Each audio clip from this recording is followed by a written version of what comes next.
কৃষকদের কাছে স্বল্প মূল্যে সার পৌঁছে দেওয়ার জন্য নানা পরিকল্পনা গ্রহণ করে সরকার। সেই সাথে প্রতি বছর এ খাতে হাজার কোটি টাকা ভর্তুকি দিলেও বাস্তবে তার কতটুকু সুফল পাচ্ছেন কৃষকরা, এ নিয়ে তাদেরই প্রশ্ন রয়েছে। বোরো মৌসুমের শুরুতে একটি প্রভাবশালী সিন্ডিকেট সারের দাম বাড়িয়ে রাতারাতি কামিয়ে নিচ্ছে কোটি কোটি টাকা। স্থানীয় প্রশাসন এই সিন্ডিকেট নিয়ন্ত্রণে ব্যর্থ হয়েছে বলেও অভিযোগ রয়েছে। মানিকগঞ্জের ৭টি উপজেলায় কারসাজির মাধ্যমে সার সংকট তৈরি করা হয়েছে।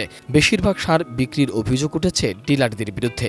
সরকারি নির্দেশনা উপেক্ষা করে কৃত্রিম সংকট তৈরি করে ডিএপি, টিএসপি, পটাশ সহ সব ধরনের সারে বস্তা প্রতি ৫০০ থেকে ৬০০ টাকা পর্যন্ত বেশি নেওয়া হচ্ছে।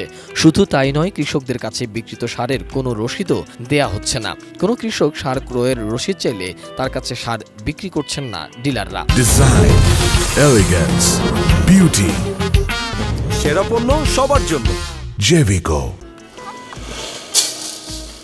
কৃষকদের অভিযোগ, বাজারে সার কিনতে গেলে সার নেই বলে জানান ডিলাররা, তবে দাম বাড়িয়ে দিলে মিলছে সার। এতে বিপাকে পড়েছে কৃষকরা। তার সাথে অতিরিক্ত কিনতে হচ্ছে দস্তা এবং বিভিন্ন ধরনের কীটনাশক। বিষয়টি স্থানীয় কৃষি অফিসকে জানালেও প্রতিকার মিলছে না বলেও অভিযোগ তাদের। আর তো দোকানে গেলে ১৬০০-১৭০০ দাম চাই বসে, আমরা তো কিনতে পারতেছি না। বলতেছে যে সারের হলো সংকট, সার আসতেছে না, দাম বাইরে গেছে। ৩ দিন ধরে টিএসপি সার নেওয়ার জন্য ঘুরছি, কিন্তু আমি পাচ্ছি না। সরজমিনে দেখা গেছে প্রতি বস্তা ডিএমপির সরকার নির্ধারিত মূল্য ১০৫০ টাকা, কিন্তু বাজারে বিক্রি হচ্ছে ১৫০০ থেকে ১৮০০ টাকায়। প্রতি বস্তা টিএসপির সরকার মূল্য ১৩৫০ টাকা, বিক্রি হচ্ছে ১৮০০ থেকে ২২০০ টাকা। অভিযোগ রয়েছে কিছু কিছু অসাধু কৃষি কর্মকর্তা, সার সংগঠন এবং ডিলারের যোগসাজশে চলছে এই সিন্ডিকেট।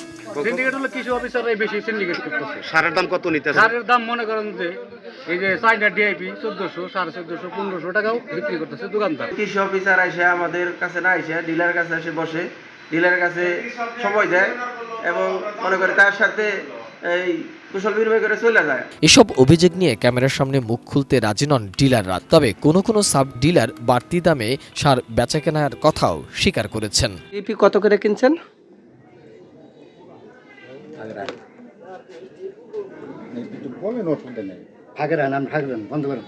এমনি দাম নেবেন ১২৫০, ১৩০০, আপনারা নেবেন ১০৩০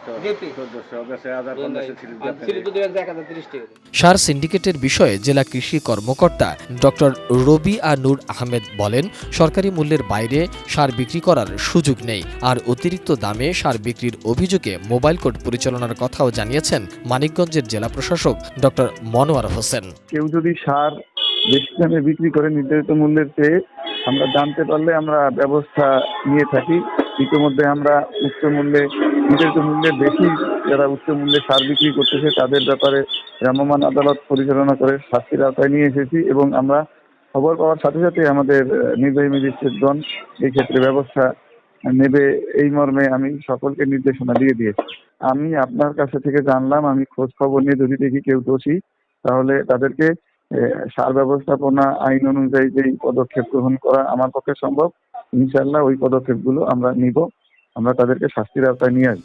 মানিকগঞ্জ জেলা কৃষি অফিসার বলেছেন, এবার জেলায় মোট ২,৬০,০০০ কৃষকের বিপরীতে বিসিআই এর ডিলার রয়েছে ৬৯ জন, বিএডিসির ডিলার রয়েছে ১০০ জন, সব মিলিয়ে খুচরা ডিলার রয়েছে ৬০০ জন। মোহাম্মদ সোহাগ বিশ্বাস, ডেস্ক রিপোর্ট, এটিএন নিউজ।